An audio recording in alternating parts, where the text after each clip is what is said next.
The metal floor was cold against Daiho's face when he woke up. His head throbbed with pain and his mouth tasted like blood. He tried to move his arms, but thick chains held them against the wall. The cell was dark except for a thin line of purple light coming from under the door. He remembered the ambush. His team had been extracting civilians from a colony world when the slavers attacked. Daiho had stayed behind to cover the evacuation. He had killed 6 of them before something hit him from behind. Then everything went black. Now he was here. Wherever here was, the door hissed open. A tall creature walked in, its skin covered in gray scales that reflected the dim light. It had 4 arms and eyes that glowed orange in the darkness. Daiho had seen this species before. Kovash, slavers and criminals who operated in the outer regions where human law meant nothing. The Kovash spoke in broken human language. You wake good, you fight today. Fight what? Daiho's voice was rough. The Kovash made a sound that might have been laughter. You see, humans always die quick, make poor sport. But buyers want to see kills. You die, we profit. The chains released from the wall. Daiho fell forward onto his hands and knees.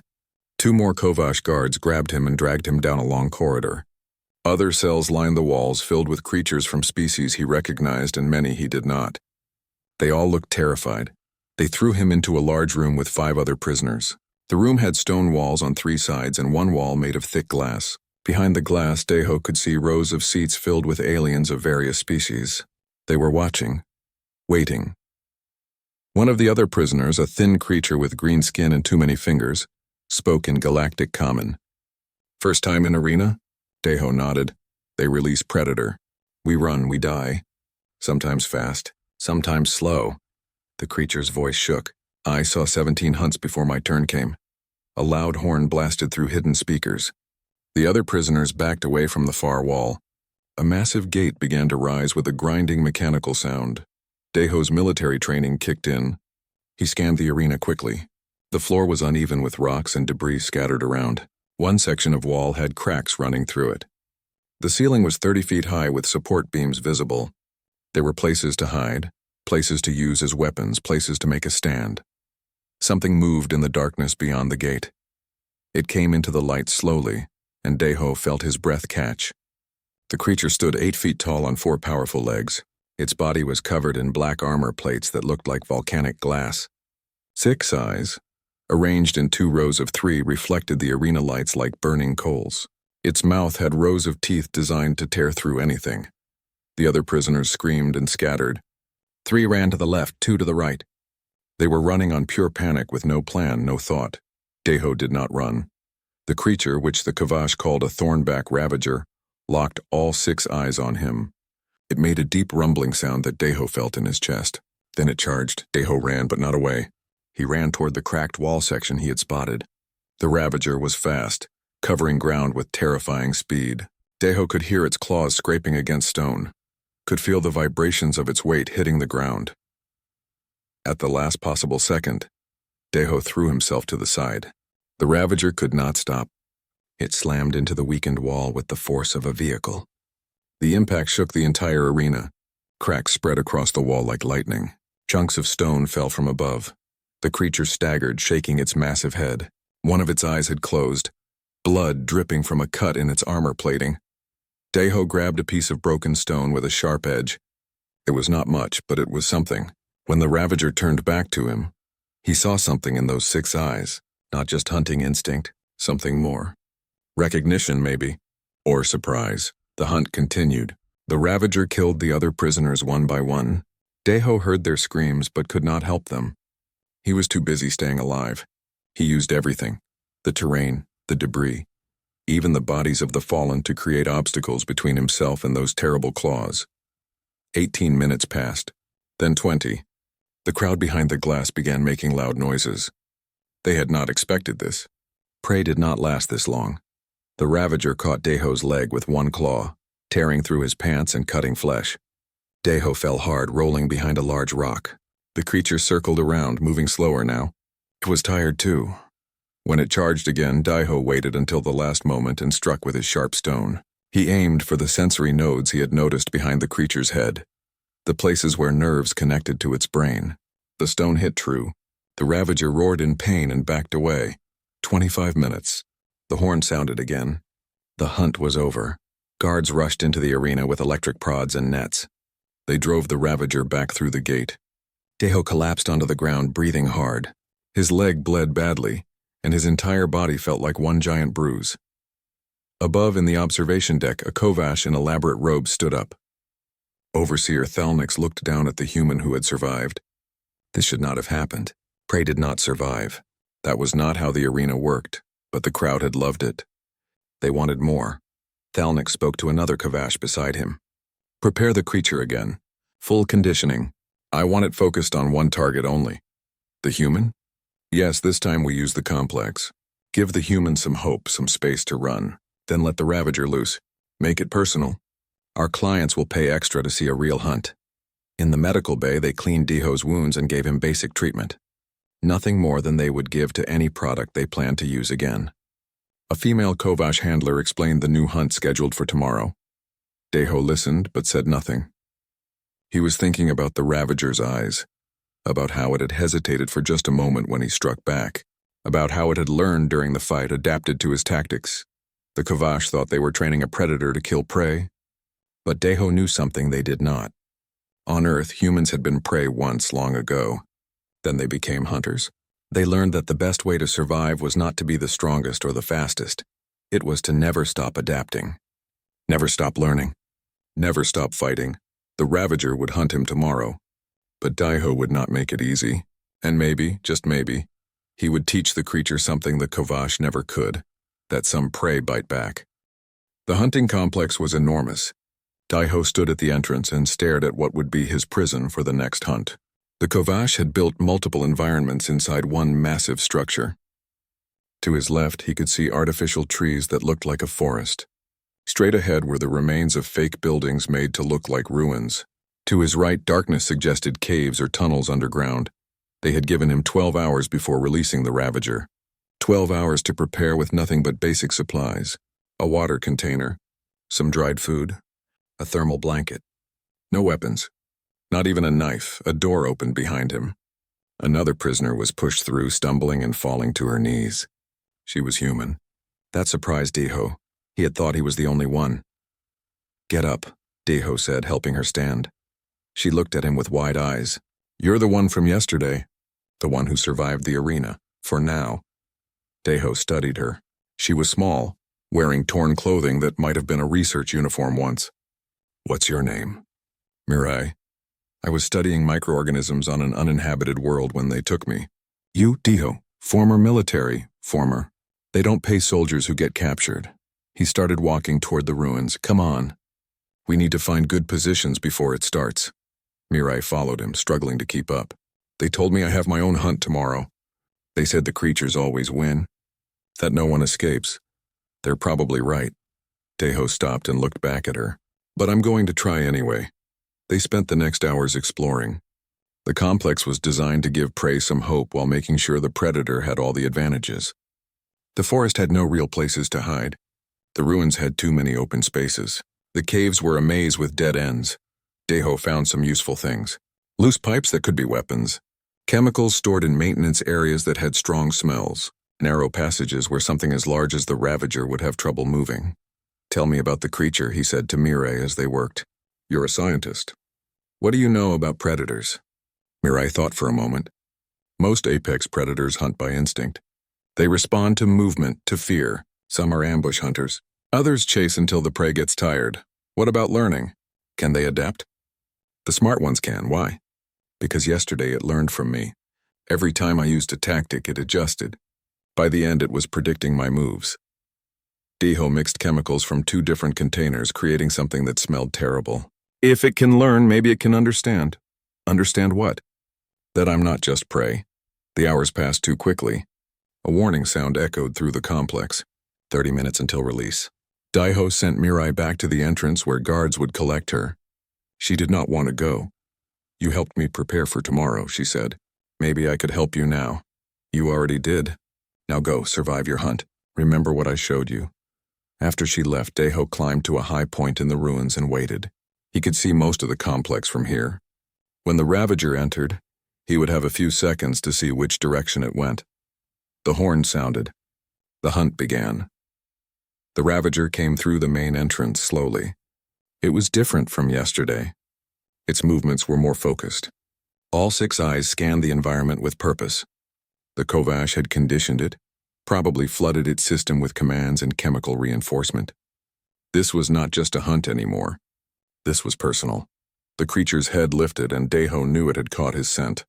Those six eyes locked onto his position half a mile away. The Ravager began to move. Deho ran, not in panic but with purpose. He had planned 3 different routes through the complex, each with specific advantages. He used the first route now, leading the creature through the ruins where debris and tight corners would slow it down. The Ravager followed, smashing through obstacles that Deho had to climb over. It was faster than yesterday, more aggressive. The conditioning was working exactly as the Kovash intended, but Deho had advantages too. He was smaller, more flexible. He could fit through spaces the creature could not. And he could think several steps ahead. He reached the first trap, a corridor where he had poured the chemical mixture on the ground. The smell was overwhelming, designed to confuse the Ravager's sense of scent. The creature slowed, shaking its head in confusion. Deho used those precious seconds to disappear into the forest section. 12 hours became 18. The Ravager found him 3 times, and 3 times Deho barely escaped. His body collected new cuts and bruises. His water ran out. His muscles screamed for rest, but he kept moving, kept thinking, kept adapting. The Ravager was changing too. After the 3rd near miss, it stopped charging blindly. It began stalking, moving quietly despite its size. It set its own traps, blocking off escape routes before attacking. The creature was not just hunting anymore, it was thinking. In the caves during the 22nd hour, something strange happened. Deho had collapsed in a dead-end tunnel, too exhausted to run anymore. The Ravager found him there, trapped with no way out. Those 6 eyes stared down at him in the darkness. Deho could see his reflection in them, could see how small and broken he looked. This was it. The end, but the Ravager did not attack. It stood there watching. One of its claws reached forward slowly, almost carefully, not to kill but to touch. The claw pressed against Deho's chest, feeling his heartbeat. They stayed like that for almost a minute. Hunter and prey, predator and victim, something passing between them that had no words. Then alarms blared throughout the complex. The ceiling shook. The Ravager's head snapped up, a warning rumble coming from deep in its chest. A section of tunnel began to collapse, rocks falling from above. The weak structure could not handle the Ravager's weight combined with the building stress. Huge boulders crashed down, blocking the exit behind the creature. Deho saw it happen. The Ravager was trapped on the wrong side. When the tunnel fully collapsed, the creature would be buried alive. He should have been happy. His hunter would die and he might escape. But Deho's mind flashed to his old squad, to the people he had served with. They had a rule: you never leave someone behind. Not even enemies who had earned your respect. Deho forced his broken body to move. He grabbed the Ravager's armored leg and pulled, shouting words the creature could not understand. Move this way. Now the Ravager understood the tone, if not the words. It turned and followed Deho through a narrow side passage, a space barely large enough for its bulk. They squeezed through as the main tunnel came down behind them with a sound like thunder. They emerged in a different section of the caves, both covered in dust and breathing hard. The Ravager stared at Deho with all 6 eyes. Something had changed in that gaze. The pure hunting focus was gone. In its place was something else: confusion, questions. Before either could move, electric shocks hit the Ravager from hidden emitters in the walls. The creature roared in pain. Deho heard voices over speakers. The specimen is malfunctioning. Increase conditioning. Force kill protocols. Pain flooded the Ravager's system. Its body went rigid, muscles locked in agony. The Kovash were trying to override whatever was happening, to force the creature back into pure predator mode. The Ravager's eyes found Deho one more time. In them, Deho saw something that terrified him more than the hunt ever had. He saw a person waking up inside a weapon, and he saw that person in terrible pain. The pain made the Ravager go mad. Deho watched in horror as the creature thrashed and roared, electricity coursing through its body from the control implants in its brain. The Kovash were burning out whatever had made it hesitate, forcing it back into a killing machine. Deho remembered his old squad leader, Suman. She had been tough as steel but always said the same thing before missions. The best soldiers aren't the strongest. They're the ones who adapt, who see what others miss, who find the third option when everyone else sees only two. Right now, everyone expected two options. The Ravager would kill Deho, or the conditioning would destroy the Ravager's mind completely. Deho needed a third option. He ran toward the creature, not away from it. The Ravager's eyes found him through the pain, tracking his movement. Its mouth opened, showing all those terrible teeth. The conditioning was working. The kill command was taking over. But Deho did something strange. He stopped running. He stood perfectly still, hands at his sides. And he started making sounds, low rumbling noises from deep in his throat. Before the Kovash had captured him, before the ambush, Deho's team had worked with Mirai's research station. She had studied hundreds of species, including apex predators from death worlds. She had shown him recordings of pack hunters on a world called Krevnos. They communicated with low-frequency sounds that meant respect, meant recognition, meant I see you as equal. The sounds Deho made were clumsy, probably wrong. But they were close enough. The Ravager stopped thrashing. All six eyes locked on Deho with an intensity that made his skin crawl. The creature's head tilted, confused. The sound was familiar. From home. From before the Kovash took it. From when it had been free. The control implant in the Ravager's skull burned hotter, pumping more pain, more commands, kill, hunt, destroy. The creature's brain could not handle the conflict between the ancient instincts awakening and the forced conditioning burning through its mind. Something broke. The implant shorted, out with a small explosion of sparks and blood. The Ravager screamed, a sound that shook the cave walls. It collapsed, body convulsing. Deho thought it might die right there, but Death World predators were hard to kill. The Ravager stood up slowly. Blood dripped from behind its head where the implant had been. Its movements were unsteady, like it was learning to walk all over again. For the first time since its capture, the creature's mind was completely its own. It looked at Deho, the human who had fought like a predator, the human who had saved it from being buried, the human who had made the sounds of home. Then it turned away from Deho and faced the observation cameras mounted. In the cave ceiling, the Ravager chose its prey. It charged. The cave wall where equipment was hidden and smashed. Through rock and metal, alarms screamed throughout the complex. The Ravager disappeared into the maintenance tunnels, heading toward the areas where the Kovash worked and watched. Deho heard shouting over the speaker systems. Panic. The Kovash had never planned for this. Their perfect weapon had turned against them. He started moving toward the prison sections. This chaos was his only chance to escape, to help others escape. His leg was injured, his body exhausted, but he forced himself to run. The complex was falling apart. Emergency doors slammed shut, trying to contain the Ravager. They did not work. The creature tore through them like paper. Deho followed the path of destruction, using it as a map toward the main facility. He found Mirai in a holding cell with a dozen other prisoners. The door was locked, but the power was flickering. Deho found a maintenance panel and forced it open, crossing wires until the lock released. You're alive. Mirai rushed out, followed by others. Two more humans were in the group, a man named Yun and a young woman named Jisoo, who barely looked 20. The creature broke free, Deho explained quickly. It's hunting the Kovash now. We need to move while they're distracted. Hunting them? Hyun stared at him. What did you do to it? I didn't do anything. It chose. They moved through corridors filled with emergency lights and distant sounds of screaming. The Ravager was systematic, hunting through each section where handlers and overseers worked. Deho found bodies of Kovash guards, their weapons unused because they had never expected to be prey in their own facility. Jisoo, despite being young, proved useful. She had been a cargo pilot before her capture and understood ship systems. If we can reach the command center, I can unlock the hangar. There are ships we can steal. The command center will be defended, Hyun said. He was an engineer, practical and cautious. Everything is defended, Deho replied. But right now their best guards are busy with our friend.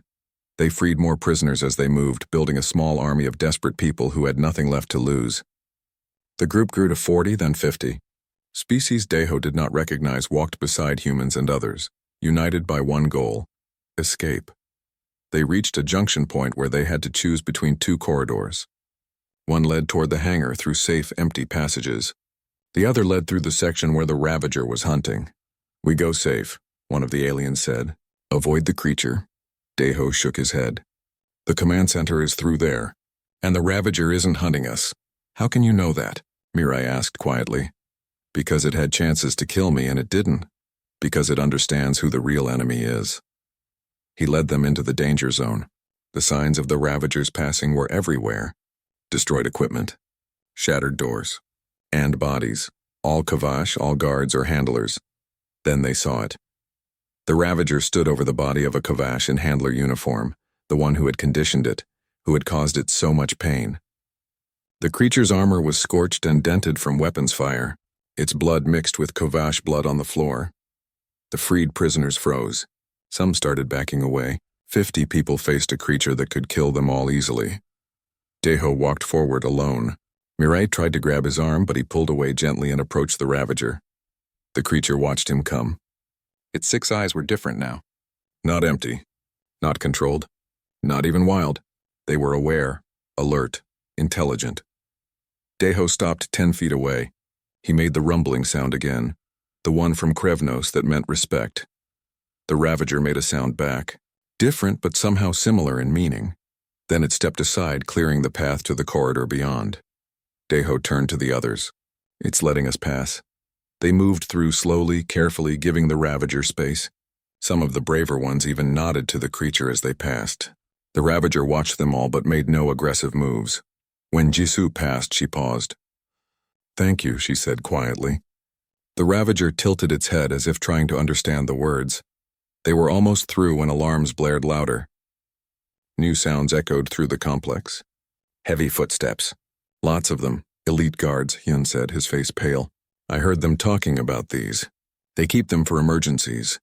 The corridor ahead lit up with weapons fire. The command center's final defenders had arrived.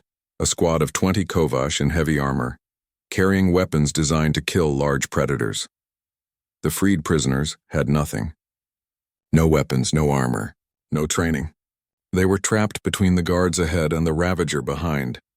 Deho turned to look at the creature. The Ravager looked back. Some understanding passed between them, something wordless but clear.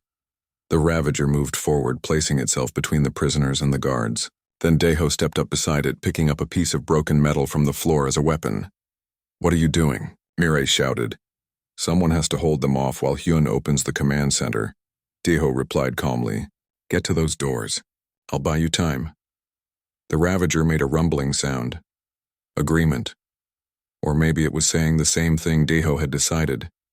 They would fight together, human and apex predator, side by side, facing an army. Human ships docked with the facility 30 minutes later. Marines in combat armor swept through the corridors, securing the area and providing medical aid. Deho watched them work with professional efficiency. It reminded him of his old life before the capture. Captain Taewon arrived in the command center with his officers.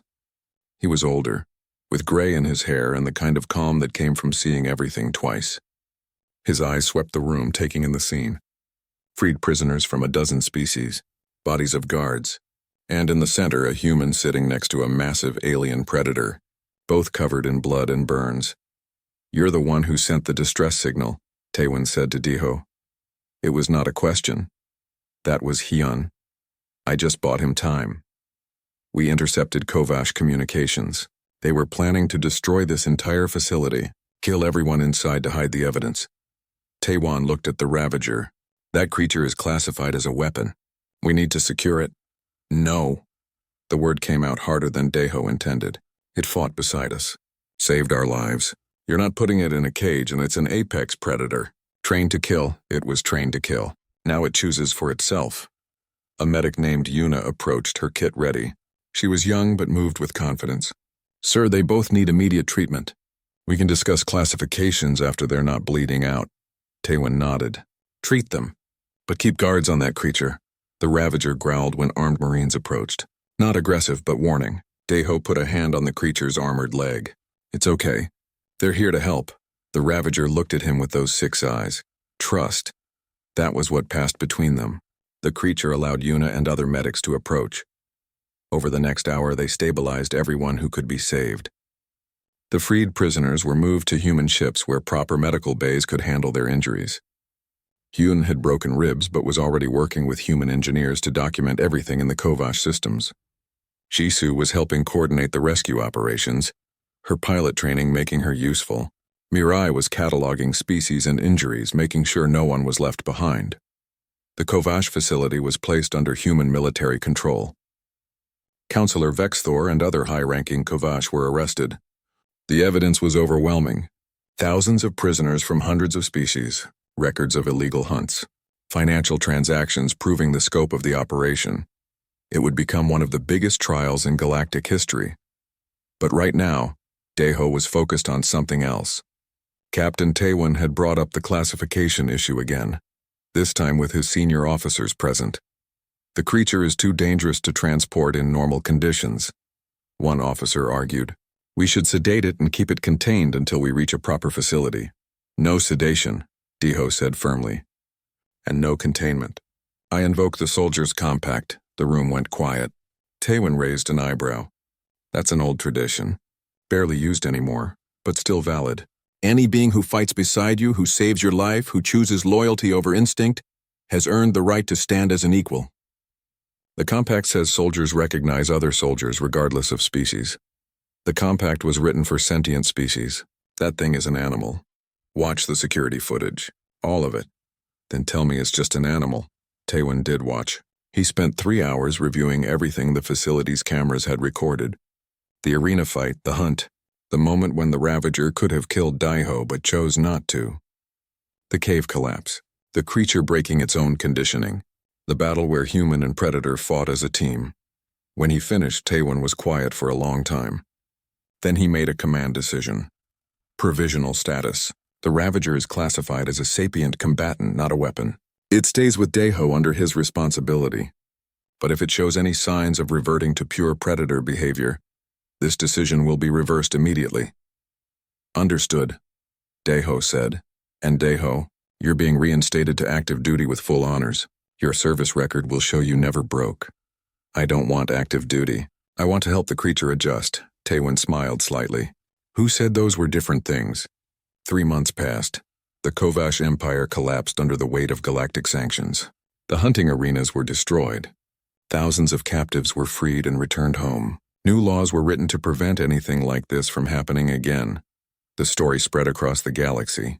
A human who befriended an apex predator, a creature who chose freedom over conditioning. It became legend, changing how many species viewed both humans and predators. Daeho worked with xenobiologists to help the Ravager, who they learned was actually female, adjust to freedom. It was not easy. The creature struggled with simple choices like what to eat or where to sleep. Decades of conditioning did not disappear overnight, but slowly progress happened. The Ravager learned to trust more than just Daeho. She learned that not all beings were threats or prey. She learned to communicate through sounds and gestures that others could understand. Mirai published research that changed xenobiology forever. She proved that sapients could emerge in species not originally classified as sentient when given the right conditions. The Ravager became her primary case study, showing how intelligence and choice could develop even in beings designed to be weapons. Hyun used his experience to advocate for rights of all prisoners across the galaxy. He worked with governments to establish better protections and faster response to slavery operations. Jisoo went back to piloting, but now with a reputation. She was one of the survivors of the Kovash hunts. Companies competed to hire her, but she chose to work with rescue operations, helping others who found themselves trapped. The human military offered Daeho and the Ravager a unique position, training special operations teams in hostile environment survival and cross-species cooperation, teaching soldiers that strength was not just physical, that the best teams were built on trust and adaptation. They accepted, but on their terms. They worked together as equals, partners. On the day their first training class started, a young recruit asked the question that everyone wondered. Sir, how do you trust something that was designed to kill you? Daeho looked at the Ravager. She looked back, all 6 eyes meeting his gaze. 3 months ago, she would have killed him without thought. Now she was family. I don't trust what she was designed to be, Daeho said quietly. I trust what she chose to become. And that choice, that's what makes her a soldier, not just a beast. The Ravager made a rumbling sound that Daeho had learned meant agreement, respect, and something close to happiness. They told her to hunt me, to kill me like prey. Deho put his hand on her armored shoulder. Instead, she taught me that the strongest bonds are not made through force or conditioning. They're made through choice, through fighting side by side, through saving each other when it matters most. He looked at the young recruits watching them. Humans survived on Earth by learning to work together, by forming bonds that made us stronger than the predators who hunted us. We became the apex species not because we were the strongest or fastest, but because we understood something important. The Ravager moved to stand beside him, a living example of everything he was saying. Sometimes the scariest thing you can face becomes the greatest ally you could ask for. Sometimes prey becomes predator. Sometimes a weapon becomes a warrior. And sometimes if you're brave enough to see past what something was designed to be, you find a friend where everyone else sees only a monster. The training session began. Deho and the Ravager worked together, showing the recruits how to survive in impossible situations, how to adapt, how to think beyond the obvious solutions. They had been told to be predator and prey, hunter and hunted. The Kovish had designed that story, written it in conditioning and pain. But Deho and the Ravager had written a different ending. They became brothers in arms. They became proof that choice mattered more than design. They became a legend that would spread across the galaxy, changing how species saw each other. And in quiet moments, when the training was done and they rested together, Deho would make the low rumbling sounds of Krevnos. The Ravager would respond in kind. Sounds that meant respect, sounds that meant friendship, sounds that meant family. They had both been prisoners once, both been used as tools by others. Now they were free. And they had chosen each other. That was worth more than any conditioning, any training, any design, because in the end, the greatest strength in the galaxy was not in claws or weapons or even in human persistence. It was in the simple, powerful choice to stand beside someone who had every reason to be your enemy and say, "We are stronger together." The Kovash had tried to create a perfect weapon. Instead, they created something they could never understand. They created a soldier who chose her battles, and she chose to fight for the human who saw her as more than a monster. That was a choice worth fighting for. That was a choice worth everything.